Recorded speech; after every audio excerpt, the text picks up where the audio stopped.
상대가 이런 하프스페이스나 이런 데 잘 들어가 있어도 상당히 공을 넣기가 애매해지고 수비를 하기가 굉장히 좋다, 이제 이런 거를 해낼 수 있는 포메이션 중 하나다. 그러면 포메이션이 진짜 무슨 의미냐, 포메이션이 왜 중요하냐. 지금도 김진수가 언더래핑을 나가고 있고요. 이렇게 4명이서 빌드업을 할 수 있다. 미드필드 둘을 쓰게 된다면 상대를 이런 식으로 끌어들이면서 언더래핑을 올라가고, 공격수 중 한 명이 내려오면서 상대방 어떻게 합니까? 또 이렇게 끌어왔을 때 이재성 선수가 들어가 주면서 하프 스페이스에서 공을 받을 수가 있죠. 네, 이런 식으로 미드필드 둘을 쓰면서 굉장히 재미있게 쓸 수가 있다.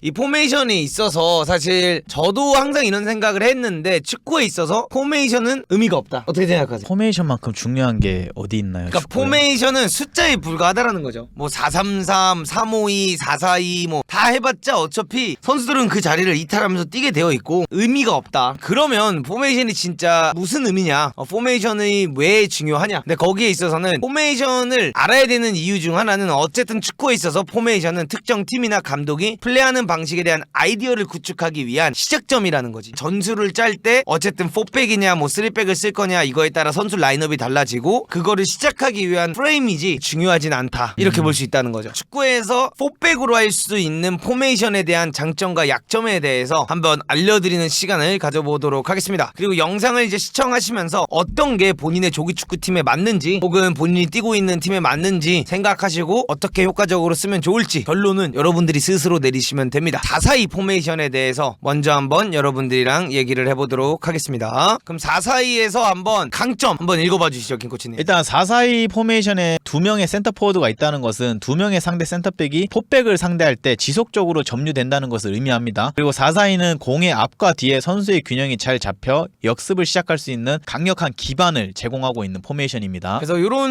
말이죠. 이제 상대가 예를 들어 포백을 산다고 하면은 공격수 2명이 배치되어 있기 때문에 앞에 굉장히 숫자적으로 우위를 가져갈 수 있다. 그래서 공이 이렇게 예를 들어 스트라이커한테 들어갔을 때 혼자 싸우게 되다 보니까 2명이 붙을 수도 있고 1명이 앞에 가고 뒤로 갈 수도 있기 때문에 점유를 하기가 굉장히 어렵다. 네. 이렇게 볼 수가 있는데, 442로 뛴다는 경우에는 스트라이커가 2명이 되기 때문에 이 선수들이 조금만 똑똑하게 움직인다고 하면 좀 더 편하게 공을 점유해 갈 수 있다, 윗선에서. 이런 거가 이제 442의 장점이다라고 볼 수가 있고요. 흔히 모두가 아는 442의 장점 또 뭐가 있죠, 김코치? 여기 아까 말한 것처럼 역습을 시작할 수 있다. 이거는 뭐 때문이죠? 일단 전방에 2명이 있다 보니까 공을 전방에 침투를 시켰을 때 원톱일 때보다 투톱일 때 뭔가 만들어낼 수 있는 플레이가 더 많다는 의미가 아닐까요? 그래서 상대가 예를 들어 공격을 할 때 뭐 네. 이런 식으로 올라와서 플레이를 가져간다고 하죠. 이 공을 만약에 잘랐어. 네. 잘랐을 때 일단은 아웃렛이 2명이나 있기 때문에, 그렇죠. 이런 부분 때문에 스트라이커가 2명인 거가 굉장히 큰 장점이다. 그리고 이제 일반적으로는 공의 뒤나 주변에는 처음부터 소유권을 되찾을 수 있는 충분한 선수가 있다라는 거. 그래서 지금 보시면 이렇게 수비를 하는 경우, 예를 들어 442로 서 있으면 공이 이렇게 들어갔을 때 요 공을 딸 수 있는 숫자가 굉장히 많다라는 부분과, 중앙에는 아까 김코치가 말한 것처럼 몇 명의 공격수가 있죠? 2명이 있죠. 2명의 공격수가 있고, 양쪽에는 또 2명의 2명의 양쪽. 윙어가 있기 때문에 네. 카운터택을 시작하거나 역습을 시작할 때 중앙과 양쪽을 통해서 다 갈 수 있다. 그래서 요 442 포메이션을 제일 잘 썼던 팀 누가 있었을까요? 아틀레티코 마드리드. 아틀레티코 마드리드인데, 이 진짜 442 역습의 초강수팀 옛날에 알렉스 퍼거슨의 맨체스터 유나이티드. 루니, 테베즈, 박지성의 로나우도. 이게 진짜 442의 진짜 전설이라고 볼 수 있죠. 가끔 가다가 루이사하 나오는 날. 가끔가다 루이사가 나오고 알란 스미스 나오고 가운데 스콜즈 서 있고, 이게 이제 기가 막혔다. 그래서 요런 것 때문에 일반적으로 공의 앞과 뒤 이런 카운터택을 할 수 있는 사이드와 가운데 다 있기 때문에 굉장히 장점이 된다라는 상당히 거를. 균형이 잘 잡힌 포메이션이네요. 공수. 그렇죠. 그리고 이제 또 어떤 장점이 있죠? 일단 공격을 가져갈 때 어떻게 보면 미드필더의 서포트 없이 공격수와 윙어들만으로도 충분히 상대의 포백을 괴롭힐 수 있는 상황들이 많이 나올 수 있는 포메이션이고, 포메이션으로 인해서 공격적인 부분에서 굉장히 큰 효과도 볼 수 있습니다. 442는. 그래서 요게 이제 어떤 걸 의미하냐면, 상대방이 예를 들어 뭐 433으로 서 있다고 할게요. 상대가 전방 압박을 나오게 되고, 네. 이런 식으로 압박을 나오게 되면 숫자 싸움 자체에서 어떻게 보면 4대4가 되죠. 4대4가 되기 때문에 뭔가 이런 미드필더의 도움이나 꼭 미드필더의 서포트가 없더라도 충분히 공격을 만들 수 있는 공격을 해볼 만한 숫자가 된다. 이런 거에 있어서 442가 장점으로 볼 수가 있고요. 네. 근데 수비적인 부분에서 볼 때는 어떤 게 있냐면 스트라이커 2명은 상대방이 공을 가운데로 집어넣는 루트를 차단해주는 역할을 해줄 수 있기 때문에 골대로부터 상대방이 가까워지기가 굉장히 어려워진다라는 것을 볼 수가 있습니다. 그럼 뭘 뜻하냐? 바로 이런 장면이죠. 상대가 이제 공격을 이렇게 가져가려고 하면 사실 가장 좋은 게 뭡니까? 요 가운데 네. 사이사이로 볼을 넣어야 되는데 앞에 스트라이커 2명이 있기 때문에 예를 들어 여기로 이제 넣기가 어떻게 돼요? 상당히 껄끄럽죠. 상당히 껄끄러워서 패스가 또 일로 들어갔는데 여기다가 사이 패스 넣으려고 하면 또 어떻게 됩니까? 또 압박 들어가. 압박을 안 들어가더라도 옮겨가면서 패스의 길을 지역 방어로 인해서 패스 길목을 다 차단할 수 있는 포지션이죠. 완벽하게 차단할 수 있다. 그리고 또 반대 전환이 됐을 때 원톱의 경우에는 반대 전환이 되면 이거를 갔다가 다시 가는데 시간이 걸리기 때문에 네. 센터백이 밀고 나오게 되면서 이 선수를 유인해서 사이 갭을 충분히 넣을 수 있는 상황들이 많이 나오는데 그게 이제 투톱의 경우에는 이런 식으로 투톱이 나와 있기 때문에 반대 전환이 가더라도 이쪽 스트라이커가 또다시 땡겨가 주면서 이 가운데로 들어갈 수 있는 볼을 차단하기가 좋다. 이렇기 때문에 442의 장점, 공격과 수비의 장점이 이런 것들이 생길 수가 있다라는 것을 볼 수 있습니다. 그렇다면 이 전술을 가장 잘 쓰는 감독 누가 있었죠 최근에? 일단 디에고 시메오네가 AT 마드리드에서 정말 잘 썼는데 시메오네 같은 442의 감독들에게는 콤팩트를 유지하면서 약간 4인 2 유닛으로 경기장을 지배하는 게 중요하고 중앙으로 공이 들어오는 것들을 차단하면서 상대편 공격을 약간 막는 게 최고로 중요한 전술 중 하나입니다. 442에서. 네, 그래서 요거에 관련된 사진을 저희가 한번 몇 개 여러분들께 보여드리겠습니다. 현재 리버풀이 아스날과 경기를 하는 장면인데 지금 이제 아스날이 어떻게 서 있죠? 아스날이 지금 거의 442로 써 있죠 지금. 442로 서 있기 때문에 상대가 랄라나가 여기 내려와서 공을 받으려고 해도 사실 가운데로 볼 넣기가 굉장히 어려워 보이죠. 네. 그래서 요런 장면들이 요 442 수비의 장점이 될 수 있다.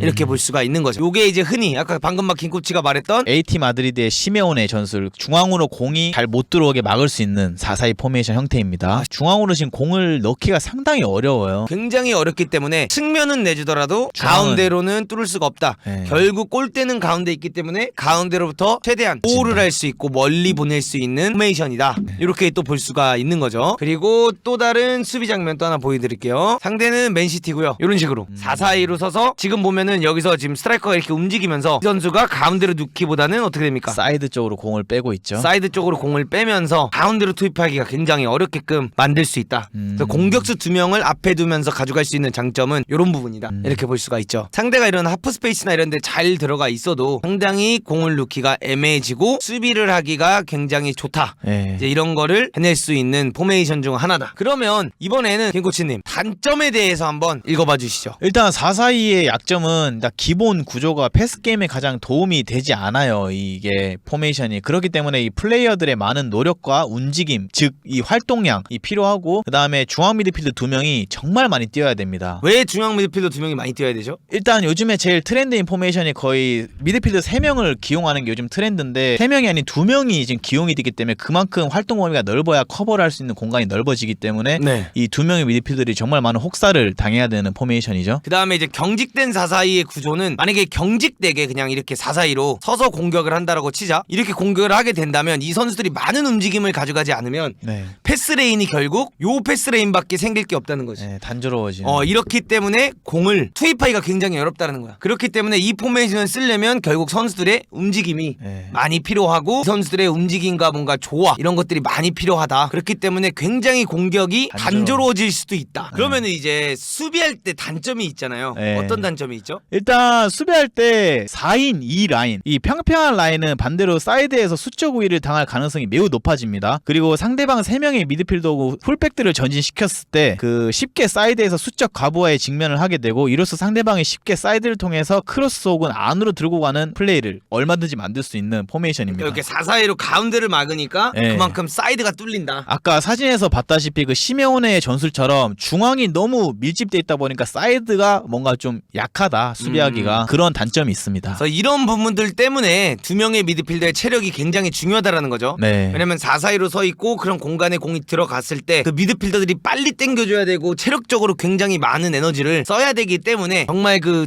미드필더 두 명 뛰는 선수들의 체력이 굉장히 중요합니다. 그리고 반대로 공이 전환이 되었을 때 라인을 당겨주는 속도와 역할 이해도가 굉장히 중요한 4-4-2 포메이션이다. 진짜 내 개인적인 생각이지만 4-4-2 축구가 제일 하기 어려운 축구인 거예요. 제일 어려운 것 같은 게 조금이라도 늦게 당겨지면 바로 패스가 들어가고 그래서 시메오노가 그렇게 성질을 내는 건가? 이게 4-4-2 축구가 뭐 옛날 축구다, 뭐 4-4-2 축구는 수비적인 축구다라고 생각을 하겠지만 4-4-2 축구가 나는 제일 어려운 것 같아. 왜냐면 미드필더도 3명과 싸워야 되는 상황이 굉장히 많지. 윙어 같은 경우에도 사실상 거의 아이솔레이션으로 2대1 돌파라든가 1대1 돌파해야 되는 경우 되게 많지. 공격수도 우선 이 수비수 한 명을 1대1로 가지고 놀 수 있는 능력이 없으면 굉장히 힘들어. 그래서 여기 이제 보시면요, 4-4-2 미드필더에 대한 한번 부분을 보겠습니다. 지금 카메룬전인데 손준호가 이렇게 내려와서 3백을 만들긴 했지만 김진수, 김영권, 김민재, 그 다음에 김문환까지 이렇게 해서 포백이 예. 완성되어 있는 거를 볼 수가 있어요. 그 윗선에는 선수들이 조금 돌아다니면서 경기를 하긴 하지만 4-4-2라는 거예요. 그럼 이제 이런 장점이 뭐냐라고 보시면요, 상대의 수비수들을 최대한 많이 끌어내면서 최소한의 인원으로 빌드업을 가져갈 수가 있다라는 부분인데요. 지금 보시면요, 상대의 수비수, 공격수까지 해서 상대방 4명이 윗선에 올라와 있고 미드필더까지 어떻게 됩니까? 둘이 당겨와 주면서 우리 풀백들이 올라가 주게 되면 이런 식으로 상대방을 4명으로 끌어들일 수 있는 축구가 된다. 그렇기 때문에 윗선에서 아까 말한 것처럼 공격수 둘과 윙어들로 어떻게 보면 되게 효과적인 공격을 할 수 있는 포메이션이 4-4-2다. 그래서 결국에는 계속 보시면 아시겠지만 이런 식으로 손준호가 내려와 줄 수 있기 때문에 자연스럽게 센터백 중 한 명이 올라가면서 이렇게 자연스럽게 플레이가 이어질 수가 있고, 이런 걸 통해서 계속해서 볼을 돌리고 순식간에 한 번에 이런 킥으로 상대의 뒷공간을 노릴 수 있는 장면들이 나올 수 있는 게 4-4-2다. 왜 이런 장면이 나올 수 있습니까? 윙어가 굳이 내려올 필요가 없고 올라가서 공격에만 가담을 해도 되는 그렇죠. 포메이션이죠. 그런 포메이션이기 때문에 빌드업할 때 이런 장점이 생길 수가 있다.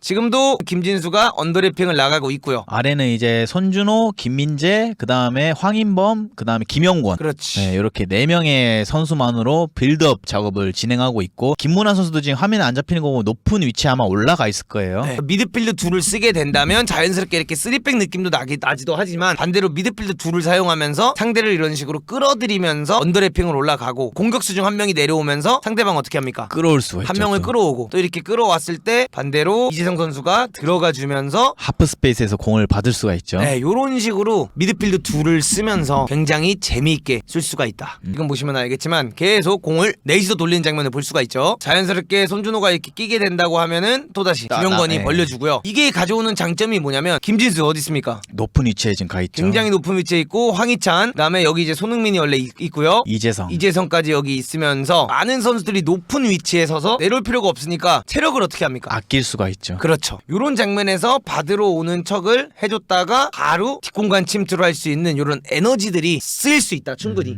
지금도 자세히 봐보세요. 여기 지금 황희찬인가 김진수인가 둘 중 하나인데 이 선수의 움직임 한번 잘 보세요. 어떻게 되냐? 요런 식으로 뒷공간 침투를 하면서 상대를 무너뜨릴 수가 있다는 거죠.